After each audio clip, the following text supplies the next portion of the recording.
Grammar Girl here, I'm Mignon Fogarty, and you can think of me as your friendly guide to the English language. Writing, history, rules, and cool stuff. Today, I have a meaty middle about idioms that use the word blue. A quick and dirty tip about the difference between the words oral and verbal, and a listener Familect story. Let's get started. I've talked on previous podcasts about idioms that use the word blue. We talked about blue bloods, the blue moon, and blue laws, just to name a few. Today, I'm going to share a few more. First up is blue collar. This term originated in the United States. It's been used since the 1920s to refer to people who perform manual labor, that is, who work with their hands. Side note, the word manual derives from the classical Latin manus, meaning hand. The catch-all term blue collar includes everyone from farmers and electricians to people who work in construction and manufacturing. But why blue? That refers to the practice of workers wearing blue overalls or coveralls to work. These were usually made of heavy fabric like denim or canvas. You know how you can wipe your hands on your jeans and your jeans still don't look dirty?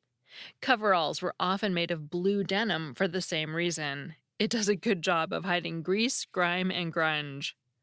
Blue-collar jobs are distinguished from white-collar jobs, those that are performed in an office. The origin of the term white-collar is pretty straightforward.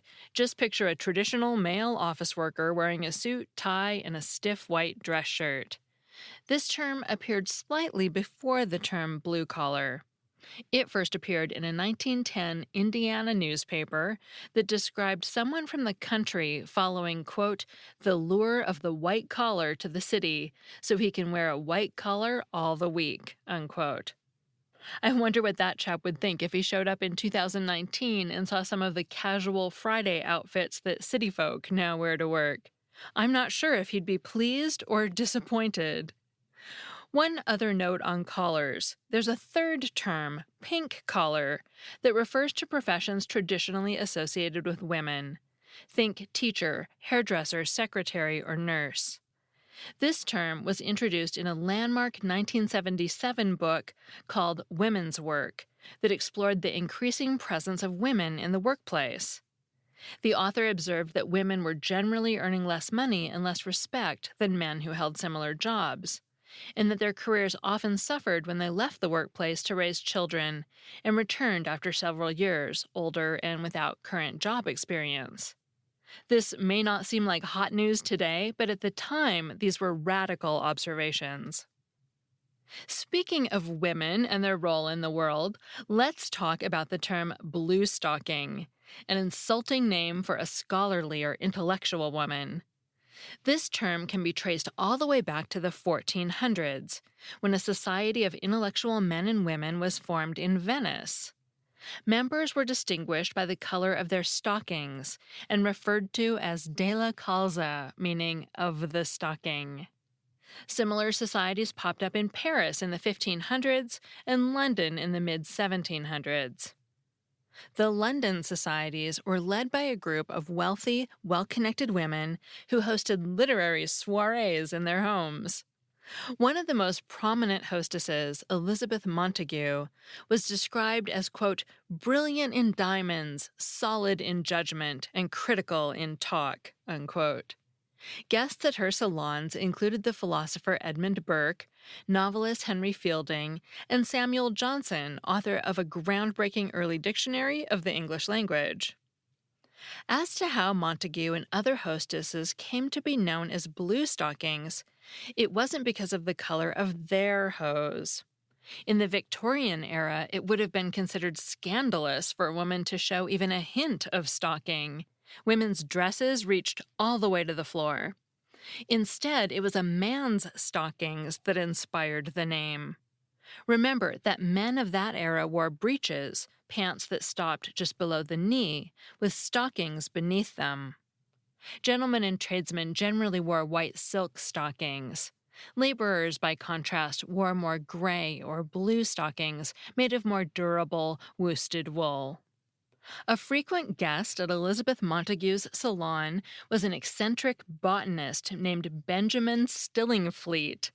Flouting convention, he wore blue wool hose rather than white silk ones. This was so noteworthy and Stillingfleet's presence so ubiquitous that the salons he attended came to be known as bluestocking clubs, and its members bluestockings. It's noteworthy that although this term started out as complimentary, evoking women as cultural leaders at the pinnacle of literary society, it quickly became derogatory.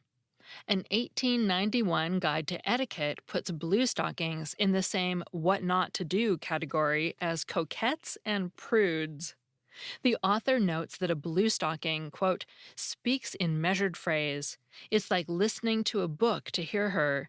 She's wrapped up in Tennyson, Browning, and Holmes. There is a great aim at display with a self-righteousness that is very unpleasing, unquote.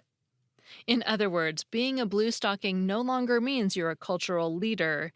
It means you're a know-it-all with your head buried in books. Let's finish up with another blue term that refers to women in not such a great way. Blue hair. That's a derogatory way of referring to an elderly woman. This term alludes to white or gray hair that's been treated with a blue rinse, a type of mild hair dye that was popular from the 1930s through the 1970s. When applied correctly, it gave yellowing hair a silvery tint. When applied with a heavy hand, it gave hair a distinctly bluish cast. This term was first used in the U.S. in the 1940s. A parallel term popped up in the UK in the 1950s, the Blue Rinse Brigade. This term specifically referred to elderly women whose out-of-date hairstyles were thought to reflect out-of-touch conservative values. That segment was written by Samantha Enslin, who runs Dragonfly Editorial. You can find her at dragonflyeditorial.com or on Twitter as DragonflyEdit.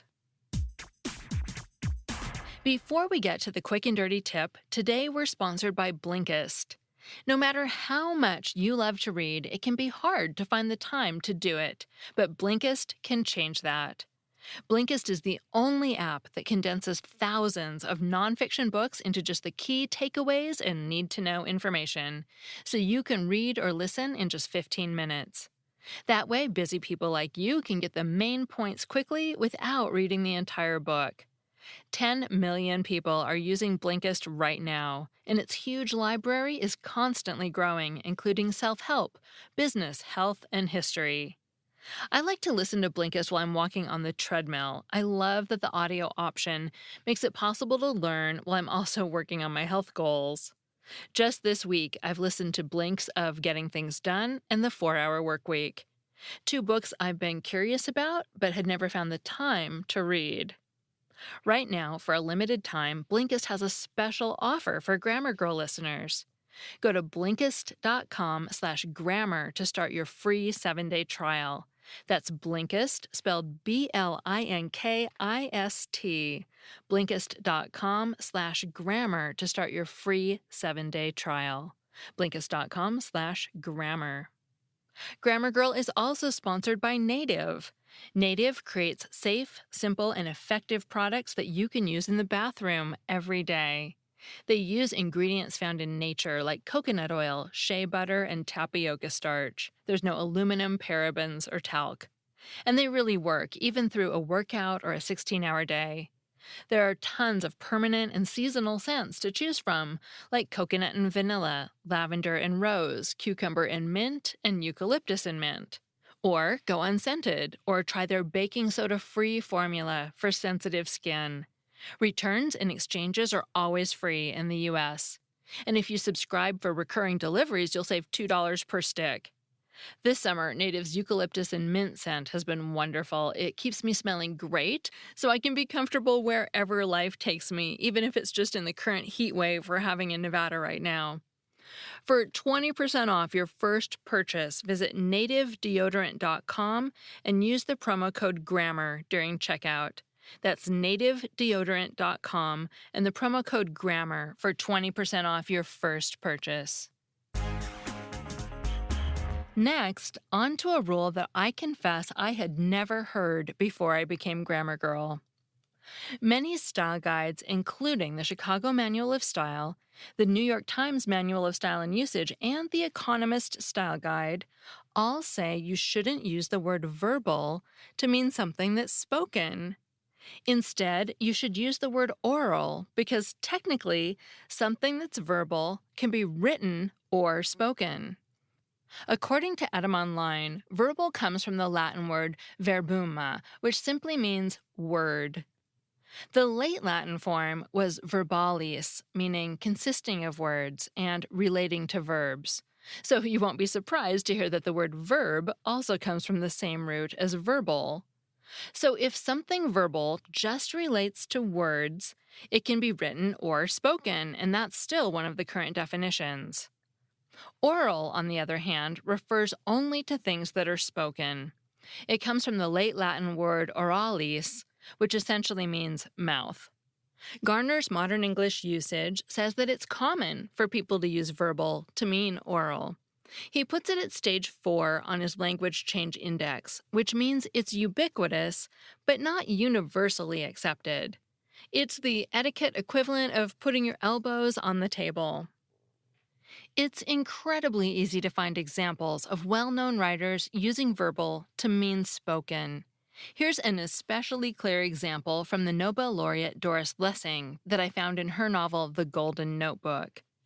Quote, "The real history of Africa is still in the custody of Black storytellers and wise men, Black historians, medicine men. It is a verbal history, still kept safe from the white man and his predations. Everywhere, if you keep your mind open, you will find the words not written down." Unquote. Sometimes it's not clear whether writers mean written or spoken when they use the word verbal, but in that case, there is no mistaking that she's using verbal to mean spoken, not written. So, what should you do? If you're a writer who has to follow a specific style guide that says you shouldn't use verbal to mean spoken, or if you're a lawyer and need to use especially precise language, you should stick with oral to describe spoken words. If you aren't a professional writer, I don't think you should worry about it too much. But if you do decide to use the word verbal to mean written, which is an uncommon but correct use, you should make sure the context makes your meaning clear.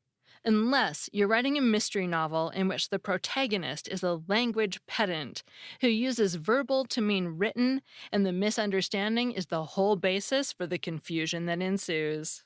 Sometimes my imagination gets the best of me. Finally, I have a Familect story. It's a little hard to hear, especially in the beginning, so know that she's saying Helens, like the women's name Helen. Hi, Grammar Girl. I'm calling in from California with a Familect story. We have raised chickens for many years for eggs, and our family calls chickens Helens. Based off of an old comedy show, I think it was from Canada, called Kids in the Hall. It ran in the late 80s, early 90s. On the show, there was a sketch called 30 Helens Agree. And that skit featured a group of women, all named Helen, of course, who agreed or sometimes disagreed on a topic.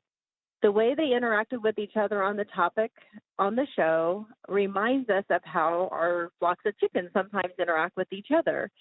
So for many, many years, our family has called chickens Helens. Thank you. Thank you. And remember, if you want to hear your Familect story on the show, the story of a word your family and only your family uses, your family dialect, leave a voicemail message at 83321-4GIRL. And be sure to tell me the story because that's always the best part. I'm Mignon Fogarty, Grammar Girl and author of the New York Times bestseller, Grammar Girl's Quick and Dirty Tips for Better Writing.